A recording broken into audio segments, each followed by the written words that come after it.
টানা 2 সপ্তাহ ধরে চলমান ইরান ইসরায়েল যুদ্ধে ইরানের 3টি পারমাণবিক স্থাপনা ফোর্দো, নাতাঞ্জ ও ইস্পাহান সফলভাবে গুড়িয়ে দিয়েছে যুক্তরাষ্ট্র। এতে ওয়াশিংটন সরাসরি অংশ নেয় বদলে গেছে পুরো যুদ্ধের দৃশ্যপট।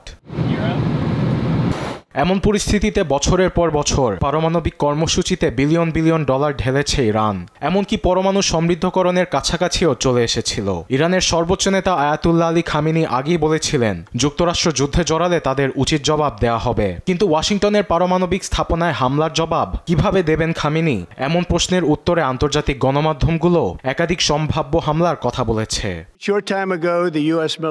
পারমাণবিক স্থাপনাগুলো উড়িয়ে দেয় ইরানে আর হামলা করবেন না বলে জানিয়েছেন ট্রাম্প। এক্ষেত্রে ইরান যুক্তরাষ্ট্রে হামলা নাও চালাতে পারে, এমনটি বলছে ব্রিটিশ গণমাধ্যম বিবিসি। কিন্তু নিজ জনগণের কাছে শক্তি প্রদর্শন ও আস্থা অর্জনের জন্য খামেনির পদক্ষেপ নেওয়ার বড় সম্ভাবনা দেখছে বিবিসি। সেই ধারাবাহিকতায় মধ্যপ্রাচ্যে যুক্তরাষ্ট্রের সামরিক ঘাঁটিতে ইরানের ক্ষেপণাস্ত্র হামলা চালানোর সম্ভাবনা আছে। আবার ইসরায়েলে লাগাতার মিসাইল হামলা ও একাধিক সামরিক স্থাপনা ধ্বংস হয়ে যাবার ক্ষেত্রে ইরানে ক্ষেপণাস্ত্রের মজুদ কমে গেছে বলে জানিয়েছে গণমাধ্যম স্কাই নিউজ। সেই ক্ষেত্রে এই পন্থা অবলম্বনে দেখা দিয়েছে অনিশ্চয়তা।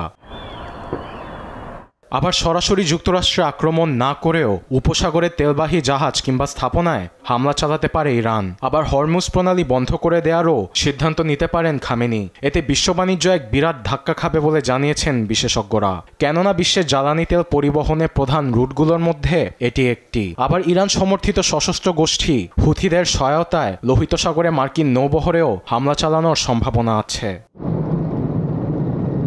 তবে সব সম্ভাব্য হামলায় যুক্তরাষ্ট্র কী ধরনের পদক্ষেপ নেবে এ নিয়ে দেখা দিয়েছে ধোঁয়াশা। এতে পরিস্থিতি উস্কে ট্রাম্প ইরানে আরও ভয়াবহ হামলা চালাতে পারে বলে জানিয়েছেন বিশ্লেষকরা।